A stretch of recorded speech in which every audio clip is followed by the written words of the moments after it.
This is my good friend Tony Singh.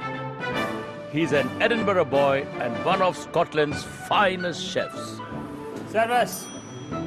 This is my good friend Cyrus Todiwala, OBE. He came from Bombay 20 years ago, and nowadays he even cooks for Her Majesty the Queen. Britain on a plate. We both love this beautiful country of ours. Even its weather. And British food is the best in the world. But sadly, in most British homes, spices are banished to the back of the cupboard. That's 2010. But that's 2009. Bought in 2001. Oh dear. It's vintage. We want to spread the joy of spices. The spices are not just hot, they are the simplest way to add a whole array of drama and flavour to food. So, we've got an idea. We're going to travel the country to show how spices can make British food even more delicious. Star anise and apple crumble? What about fish and chips with spicy batter? We are going to Spice up Britain.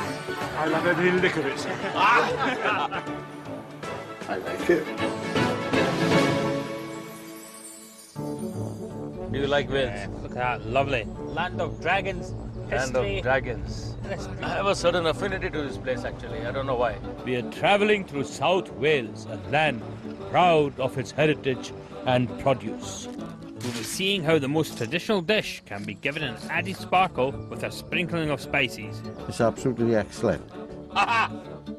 We are cooking a ghost cheese flan with fragrant caraway seeds. Showing how nutmeg can completely transform a steamed treacle pudding. And I want to prove how cinnamon and cloves can underscore the most delicate meat with a very special Welsh lamb stew. This is lovely. We're in Carmarthenshire on a trail of a product that's really catching on. The valleys, the lush fields, full of sheep. And Wales is famous for its sheep. Absolutely. But I'm looking for something else, something a bit special, something that they're carving a name out for themselves here. When you travel up some Welsh mountains, you can find a creature that's been roaming here wild for 10,000 years. I think you'll find it, Chef. I think you'll find it. Come on, let's get some goat. You know Let's about stop kidding around here. Even these domesticated goats roam free, and they feed on a yearly cycle of wildflowers, herbs and berries. This gives their milk a wonderful, distinct flavour that varies throughout the seasons. This is what we came for, Chef. Come on now, we're not going to chop you up. We're here to get some delicious goat's cheese from one of the best cheesemakers in the region. Lynn. There you go, the cheese. Caskinross, This is very nice. Surprising. So creamy. my favourite. We want to cook with cheese. I'd like to enhance the flavour with some spice. For my spicy goat's cheese recipe, I'm using what's probably the first spice ever to be cultivated in Europe, caraway. I'm going to make a caraway and goat's cheese tart with onion marmalade. Whilst you're doing that, What? so I'll try and make you some nice red onion pickle. Ooh, that You go with it. Cut through it. Oh, that'll be fantastic. Yeah? Caraway, fantastic, very pungent, very aniseedy flavour. It's wonderful. It's used in seed cake. It's used in cheese making in Scandinavia. That's why it's going to work perfectly with a superb goat's cheese. Like all whole spices, we need to start roasting them gently to get the flavour out. Not to get carried away with the caraway seeds, but don't be shy either. You want enough in there for that punchy aniseed flavour. The aniseed flavour of the caraway seeds is enhanced during the toasting. You can hear them popping. This produces a wonderful fruity sweet nuttiness in the seeds. So I'm just going to pop them in the mortar. I'm going to give them a quick scrunch. I'm not baking them down too much. I just want to crack them. I still want that texture when we put them in the onion marmalade. To start the onion marmalade, we need to fry a pound of sliced red onions. And for this, I'm using golden rapeseed oil and around 3 ounces of unsalted butter. Using both butter and oil, eh? Yes. Why is that? If you just use butter, it burns, so I'm putting oil in as well and cook it down slowly. I'm adding salt and 3 generous spoons of demerara sugar. After 5 minutes, add the toasted caraway seeds Then pop the lid on, and that's left to caramelise for another 15 minutes. Okay, this is looking good. What we're going to do now, Chef, is cut it a little bit of cheap balsamic vinegar in there. Yeah. Goes in. A little bit more if you want it sharper, a little bit less if you want it sweeter. What happens now? Let's go, Chef. Build a tart. Okay. This is going to be fabulous. Cream and egg is ready. I need you to cut this. 12 slices, please. So the lovely marmalade goes in the bottom of this pre-cooked short crust pastry. I've blind baked my short crust pastry case in a flan tin with a removable base. Listen to that noise. Oh, it's just scrumptious. It's sticky. It's jammy. Yes, go on. Here, take the first one. 2. 1, 2. They're broken bits.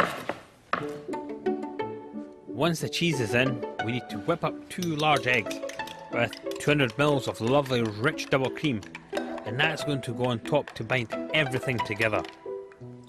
Just put it on. No salt inside. No salt. We've got salt in the cheese, salt in the pastry. If the bits of cheese are sticking out, it doesn't matter. It's got to be a lovely colour. It's going to melt. It's going to be nice. I'm putting it in the oven at 200 degrees for around 25 minutes or until it's lovely and golden on top. To complement the tart, I'm making a lovely fresh pickle. For this, I need a pound of sliced red onions, the juice of 2 limes, chili flakes to taste, salt, around 1.5 tablespoons of pomegranate molasses. A bit of pickling vinegar. That goes in a sealed jar, and the longer it's left, the better. 3 hours minimum, or overnight if you can wait. Ooh, now for the moment of truth. Okay, Chef, this is the magic. Go on. Drop the tin on top of an upturned bowl to release the mould. Lovely. And there you have it, one gorgeous golden goat's cheese and caraway tart. How many pieces, Chef? Oh, probably 1 each.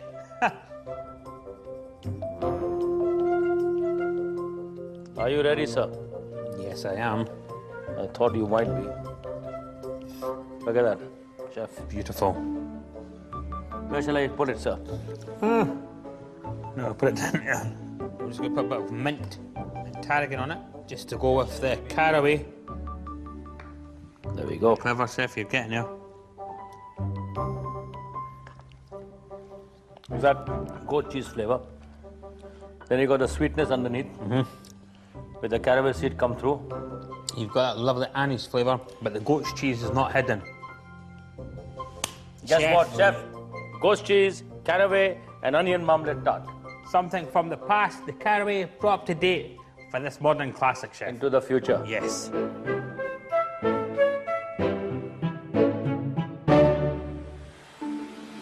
Spices first became popular in Britain at the time of the Crusades. It's about the same time we began cooking with sugar. They've got a fantastic thing called a Welsh cake. But it's got nutmeg and cinnamon in there, and fruit. One of the first foods in Britain with spice in it. It's sugar and spice and all things nice that's brought us to Bridgend. We're here in search of a big name in confectionery. Oh, look at the sweeties, coconut mushrooms, orange and lemon fizz balls, aniseed balls. Aniseed balls. Ella Riley first made toffee in 1907 and they sold right across the British Empire. 100 years later, her granddaughter Freya found her old recipe book and decided to revive the family tradition. Now, 11-year-old great-granddaughter Hallie's joined the business. Treacle toffee. Hi. Hi. We've seen some fantastic treacle toffee in the window, and we heard you do the best. Yes. Can we have some? Yes, you can. Is it in quarters or is it all this metric rubbish? It's in quarters, like it should be. Yes, I'd have half a pound then. Can we have a taste of this treacle toffee? Yes. That's quite good. Oh! That's it. Here you go. Thank you very much. Taste the treacle. That bonfire is smelly. We are looking to do something magical with that. The toffee's all handmade at the back of the shop by Hallie's dad, Stephen. Oh, look, smell that. That treacle, is it molasses? It's treacle toffee, so it's got black treacle in it along with some syrup. That almost looks like it's about to burn. It's called treacle toffee and bonfire toffee because of the smell of smoke that you get at an old traditional bonfire. When you breathe it in, you'll feel a very slight burn in the back of your throat. We thought we could put a bit of spice in there just to change it a little. The process, it'll take around about 12 minutes for it to cook, but I think putting it in the start will certainly add the flavours. Do you know what we're going to put in it, Chef? Aniseed.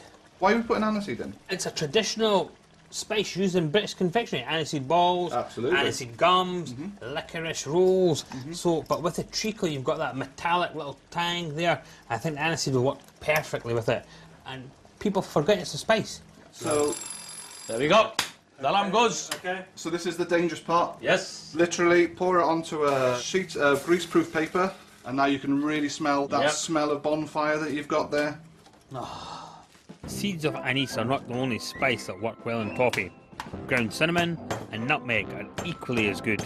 Let's face it, British kids are not famous for taking to spices. So I wonder how Stephen and Hallie's customers will react to finding aniseed in their toffee. Ooh. You like it? What do you like about it? It's got good flavour. Is it different to the normal toffee you've been eating here? Yes, definitely. It is. Nice. Well, that's good. So far, so good. But what does the boss make of it? Could you have a taste and tell us what you think? Ooh. Oh. Wow. Very deep thought. Is it good? Is it good? It's excellent. Oh, Oh, fantastic. wow. And if Haley was selling this, would you buy some?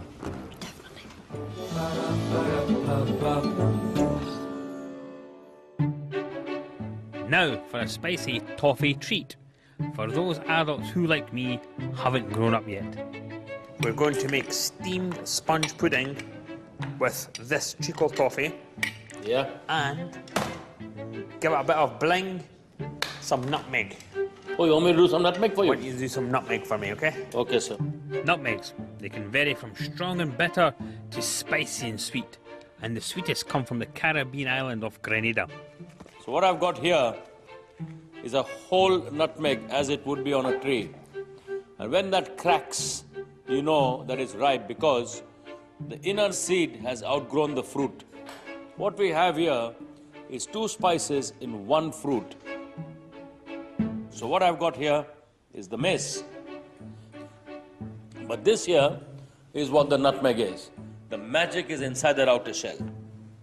When you have removed the shell, you're left with the kernel packed with flavor and oils. It is now ready for grating. Right, let's get cracking on that pudding. Okay, so we're going to butter the pudding basin. We're going to steam the pudding in. This is going to stop the pudding sticking to it with the syrup on the bottom and the toffee through it. Okay, so what we've got in there is 140 grams of self-raising flour. And a dusting of flour also helps to stop the pudding sticking. And we're just going to sieve it through. What we're doing at every stage is try to make the pudding nice and light. So self-raising flour. Add 1 teaspoon of baking powder. So we've got 150 grams of caster sugar going in there. And we're going to cream in 85 grams of unsalted butter. Once you've creamed the butter and sugar, add the grated rind of 1 lemon and 1 lime. You will also need 1 whole grated nutmeg. How much nutmeg do we need? All of it, chef. All of it. 98% of nutmeg bought in this country is ready ground, but freshly grated nutmeg has better flavor and character. Next, add 2 whole eggs to the zesty, buttery mix. Okay, what I need you to do is sift in the flour for me. Sifting the flour for a second time helps keep the treacle pudding nice and light. And now for our nutmeg.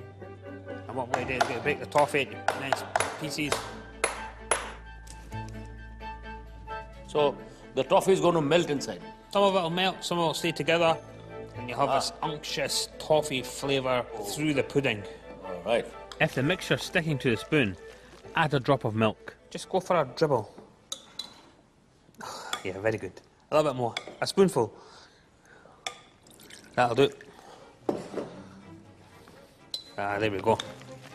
Just what we need. It's falling off the spoon. What we need, Yep. a bit of golden syrup, chef, on the bottom of the floured bowl. Lovely dropping consistency as it just drops off your spoon. Oh, look at that. We need to double cover the bowl for steaming. First, I use a layer of greaseproof paper, which I pleat and attach with a strong rubber band. And then the same again with the tin foil. Okay, so got a little tap and then into a pan of boiling water. Plate first. It diffuses the heat so it doesn't crack the pudding basin or burn or anything. It stops that rattling noise. That's good. So if you pop that on. Then fill the pan with water halfway up the bowl and leave it to steam for a good hour and a half. Come on, let it do its magic. An hour and a half passed in a blink of an eye and my pudding's done. You ready, chef? Hold on. Oh, it's coming, it's coming, it's coming. Look at that. The moment has arrived. Shall we pour the custard? And now for a final sprinkling of freshly grated nutmeg. Just Hey, happy. beautiful toffee, crumbling. Cannot wait. Awesome. That's an explosion of flavors. The nutmeg in there just lifts everything up. Beautiful stuff, sir. Success is yours. Thank you. I love it.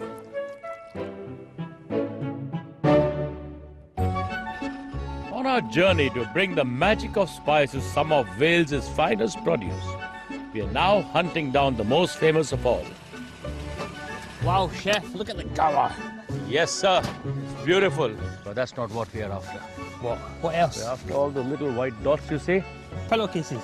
Pillowcases. Fluffy, woolly pillowcases. Let's go and eat them. Come on. Go there. All Welsh lamb is good, but for the creme de la creme of Welsh lamb, we've come to the Gower Peninsula. So you're bigging up these lambs. Yeah. Is it Cyrus of the Lambs? It's tasty. With fava beans. I've brought Tony here to meet farmer Roland Pritchard, who produces some of Britain's finest salt marsh lamb. Morning. Hello. How are you?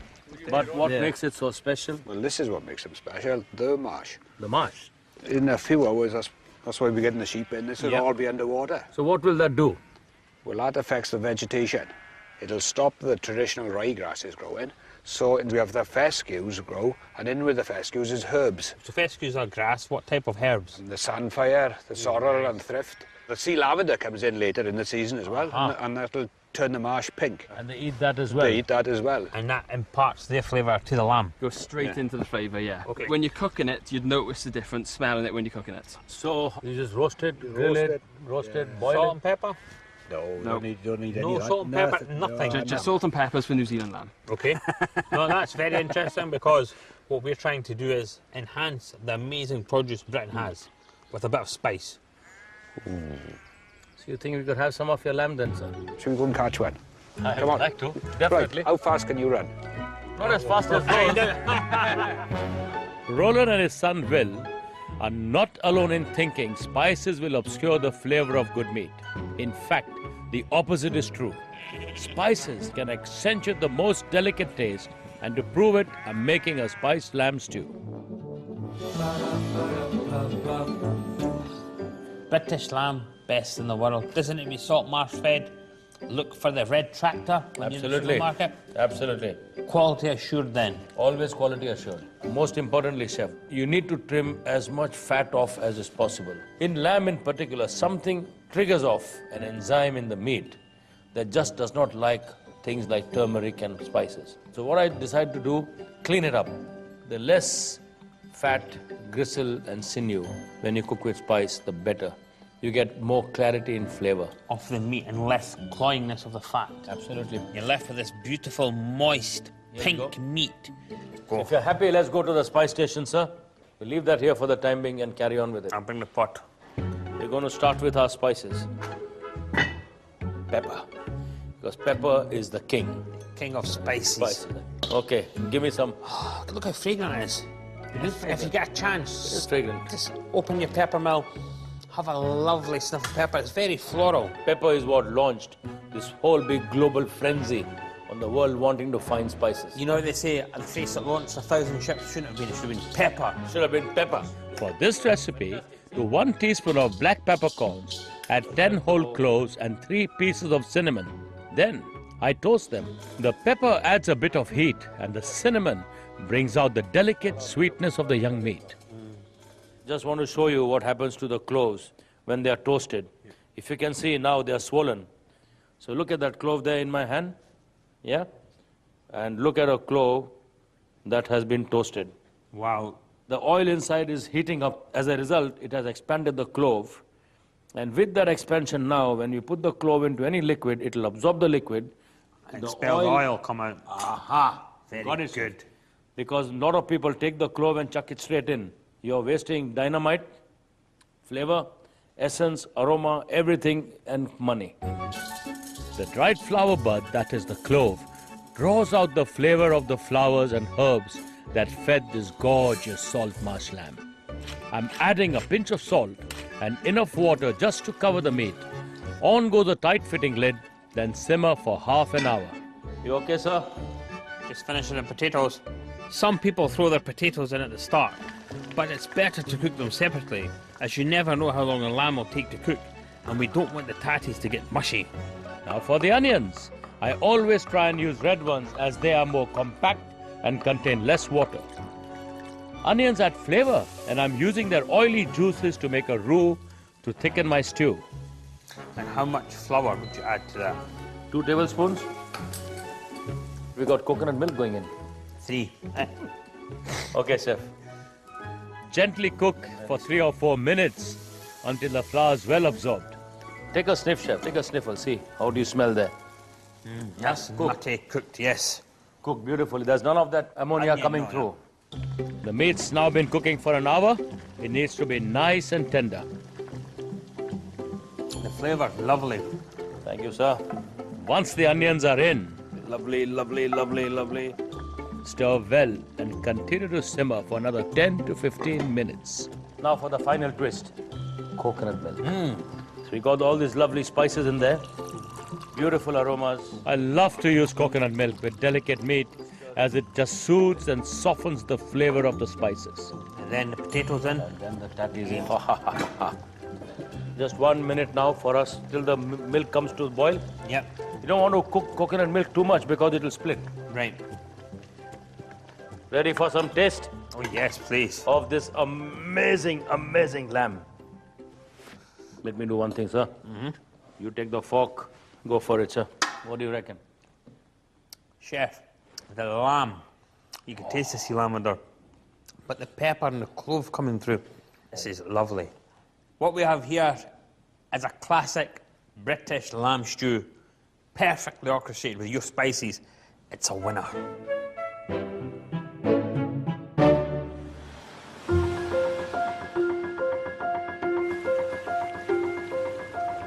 Our journey to bring the joy of spice to Wales' beautiful Gower Peninsula is now leading us into dangerous waters. Is this the end for us? We're driving off into the sea. The Bury Inlet is one of the few estuaries left in Britain in which cockles are still gathered by hand. I think that's the cockle pickers over there. Yeah, let's have a look at them. Here they've been using a traditional rake and riddle for harvesting cockles for 2,000 years. We're meeting a man called Andre Switzer, a 4th generation cockle picker and a local legend. Good morning, sir. Would you happen to be Andre? Yes. If we can get some of your wriggled cockles, we will make breakfast for you. If you want cockles, you will have to do some of the work. Okay, Andre, what do we do? To get at the cockles, first you have to rake them out of the sand. Then give them a good shake in your sieve or riddle to get rid of the smaller fry which are left behind to fatten till next time. We better hurry up now, right? To get picking, right? Because the tide is coming in. Come on, Mr. Singh. Hold on 1 second, Chef. I've got all this. You can get some out of it. Methinks 'tis not a job for a man in a kilt. Cyrus is better suited. I think I'll employ him before you. He likes getting dirty. Well, that's it. No mud is no money. Nah, No mud is no money. Chef, we're panning for cockle gold here. After all that work, see how much we get, yeah? So it's hard work, Mr. Andre. But it'll be worth it.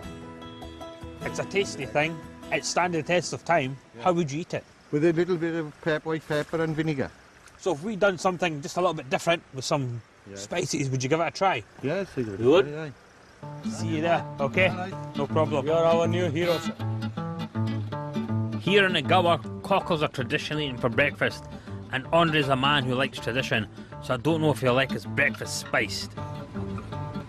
To cook my cockle pickles breakfast, I'm sauteing garlic in rapeseed oil and butter. Could you please give me some smoked paprika and black pepper, sir? This? Yes, that's what I've been waiting for.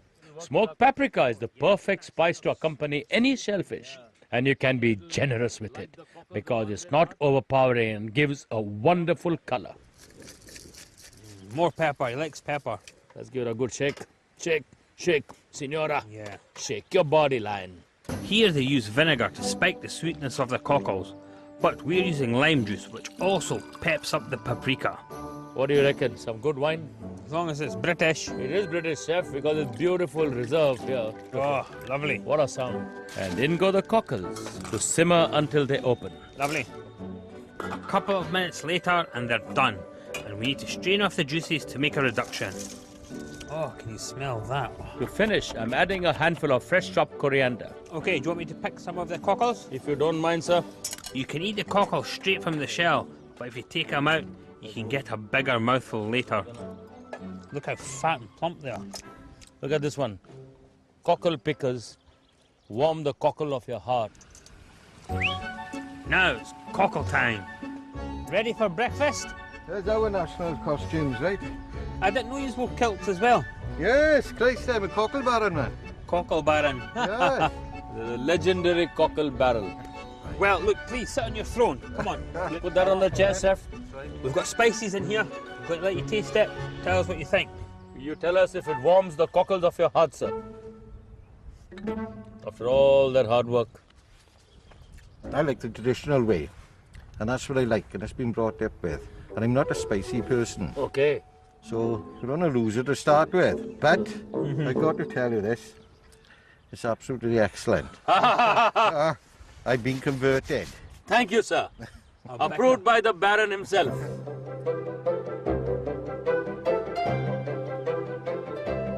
Chef, Welsh cake. Naturally. Yeah. One of these food traditions that still lives, still survives. It's like everything else, the lamb, the cockles. And I hope the Welsh people can continue with those traditions because that's what is needed. Whatever happens, they're going to try. And it's up to us to help them. Cheers, chef. Cheers. Brilliant time, brilliant. Thanks for the journey. Next time, we're taking the high road to spice up my hometown, Edinburgh. We are risking a riot tackling the city's beloved football pies. Revealing how a spicy marinade is the secret to a juicy Sunday roast. And paprika's power to pep up smoked salmon. That is amazing. Oh, that really is good. Oh.